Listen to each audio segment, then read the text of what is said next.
students.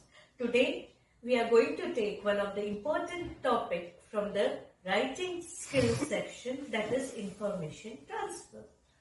What is information transfer?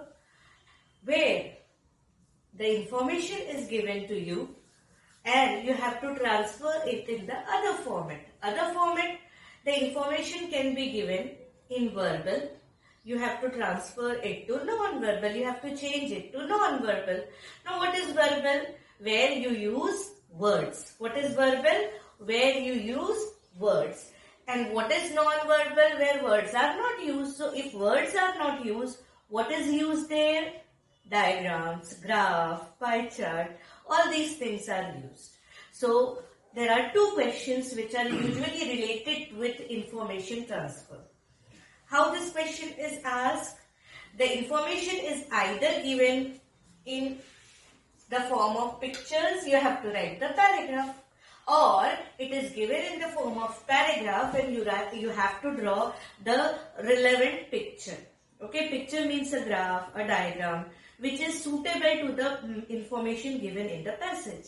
Now, out of both the two questions, we are going to see the question non-verbal to verbal. Non-verbal means picture, graph, pie chart, any information will be given in the form of diagram, a web diagram.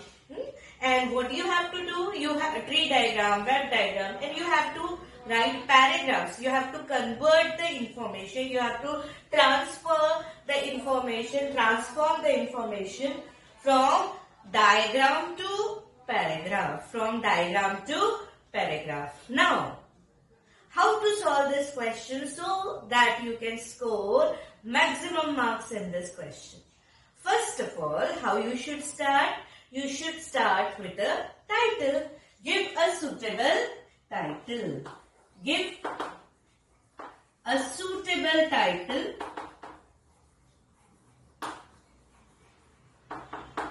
Give a suitable title to the paragraph, the information that you are writing.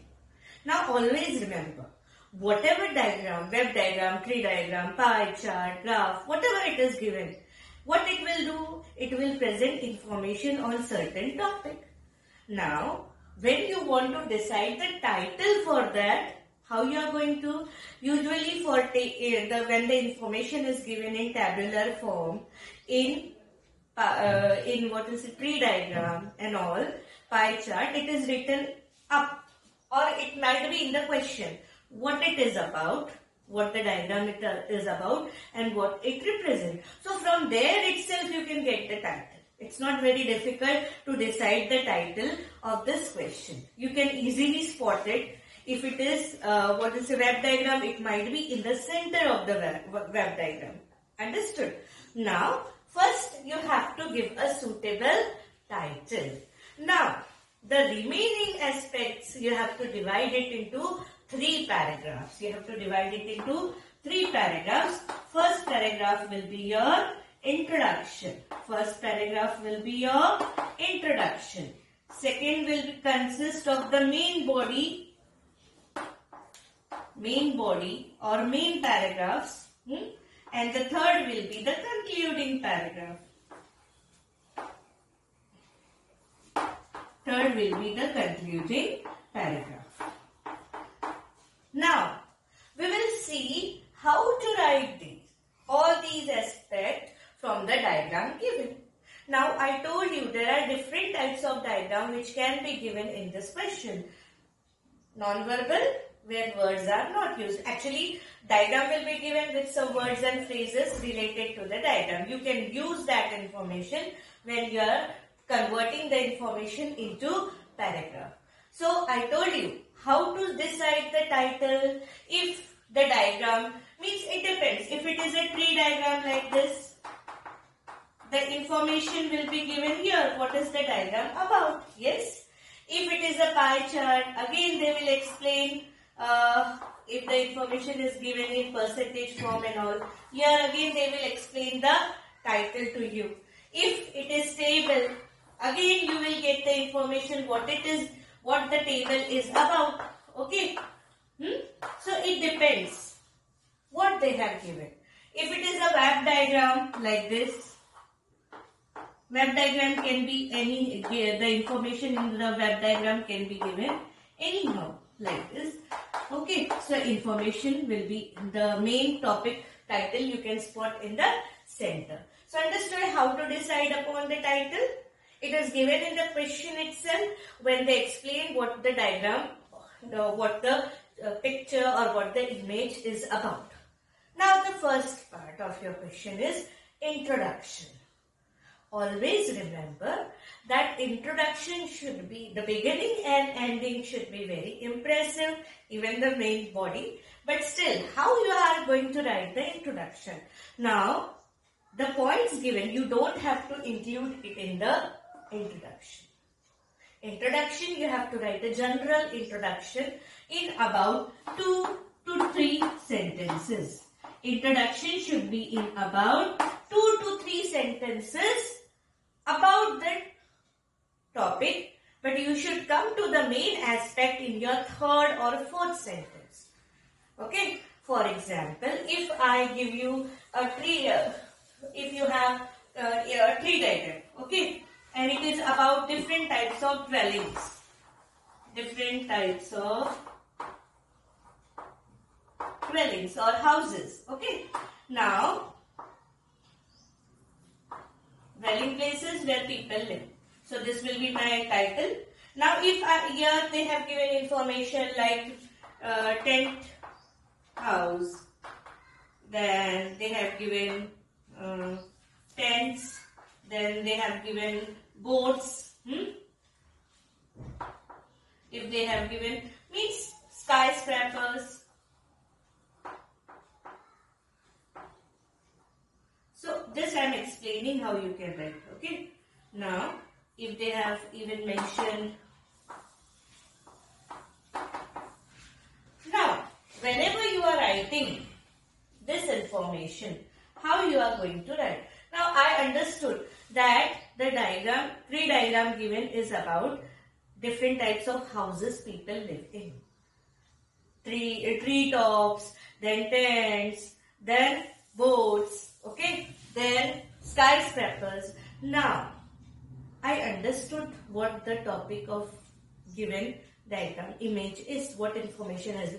The introduction should be given in general and you should come to this keyword in the third or fourth sentence. For example, if I want to write introduction of this passage, how I will write? Food, clothing, shelter are the basic necessities of man.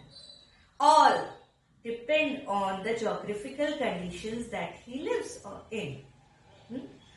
And thereby, even shelter is different in different parts of the world. Understood? Thereby, the dwelling shelter. So one sees different dwelling places in different parts of the world. We have come to the main keyword in the last sentence, and then we will start the main body actually. In introduction, remember that you should, what you should do? You should write it in general.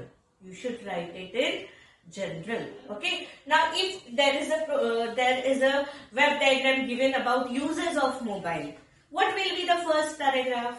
What will be the first paragraph?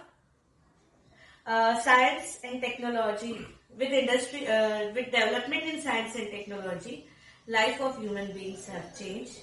Different gifts of science has improved, has enhanced or enriched life of human being. One such gift of science is mobile phones. So I come to the main aspect in the third or fourth sentence. I understood. I hope you might have understood how to write the introduction. How to write the introduction? In general, you should start and then you should come to the keyword in the third or fourth sentence of your introduction part. Is it clear? Now the main body. Now the main body. If the main body, what you should do? You should use the points given in the diagram. Here so many points are there. You know? So I can use these points while explaining here. Okay? How many sentences here? Always remember, usually the introduction and concluding paragraphs are hardly of 2 to 4 sentences. Only the main body consists all the information, and thereby it can be of 10 to 12 sentences. It can be of 10 to 12 or more than that. All your information should be here. Okay, it can be of 12 to 14 or 15 sentences. Concluding paragraph of 2 to 3 sentences again. Now we will discuss how to write the main body. Whatever points are given in the diagram, you have to write, include it in the main body. When you are writing, use conjunctions, coordinating as well as subordinating. What are the conjunctions? Not only but also, as well as, however, whereas. You can use these conjunctions, and when you are writing this part, totally information transfer, remember you should not use subjectively, you should not write it subjectively from your point of view. Okay? You should write it objectively. You should not use personal pronoun like I think, I believe, in my view. People. One. Okay? Usually seen. Like this you can write. Now, the main body, all the points in the diagram you have to use. Don't change the sequence if it is not necessary. Go according to the sequence provided. If it is a pie chart or a web diagram, go clockwise. Start from here and here if you are confused where to start. Start clockwise and don't skip any information. If by chance you don't know anything about that particular whatever phrase or word is given, you just write one sentence, simple sentence about it. If you know a lot about it, you can write 2 to 3 sentences about it. Is it clear? For example, I know in deserts and all, people nomadic tribe, they live in tents. They are shifting their places. It is convenient to them. If I can write, I will write 2 to 4 sentences. If I am unable to write, I didn't understand what it is, I will write only 3 tops. Like they have mentioned the place as well. Okay, cities. Now, I know what are skyscrapers, so I can write much about it. In cities where there is scarcity of land, there are skyscrapers, and people live in flats which are economically convenient to them. Because in cities the prices of land is very high, so you can write it in this way. Usually information is written in present tense. I hope you might have understood how to write the main body. See that this 10 to 15 sentences, you can divide it into 2 paragraphs. Highlight, underline wherever you have used conjunction, wherever you think you have explained the point in a very effective way. Okay. Then the last part is conclusion. You should conclude the topic. How you will conclude the topic? You will conclude according to the introduction. I gave introduction of this part. You might remember. Food, clothing, shelter are the basic needs of man. All depends upon the geographical condition. Even shelter is one of the aspects which totally depend upon the geographical condition a person lives in. So how I will conclude? I will use the same thing in a roundabout way. How? I will say thus. You can use words like this, thus, to sum up, to conclude, and you can just put that idea. Thus, to sum up, one can say, you should not use in information transfer. One can say that certainly shelter depends upon the geographical condition where the person lives in. It totally depends on the climate, on the things available and all. You can conclude it in this way. We were writing, I told you, give example of mobile phone uses. At last you can say, to sum up, it can be said that mobile has certainly become an essential necessity for human beings. Because of its various uses, it's really handy and useful. So you can conclude it in this way. I hope you might have understood what I taught today, that is information transfer. What is information transfer? Transferring information from one format to another Today we saw how to transfer from non-verbal to verbal. A diagram will be given and you will have to write paragraph. Paragraphs, no, you have to write complete information. You have to write many paragraphs. At minimum 3, maximum you can have 5 to 6. Start with a suitable title. It is usually given in the diagram itself. You can get a hint about it. Introduction, general introduction about the topic in 2 to 3 sentences. The main body consisting of the points given, explaining each and every point and not skipping any of them. And concluding paragraph in 2 to 3 sentences, summing up the topic and we are explaining. I hope you might have understood the topic well. In the next video, we will see how to transform the information from verbal to non-verbal. Do keep watching for enriching your English. Subscribe and yes, enrich your English as well. Thank you.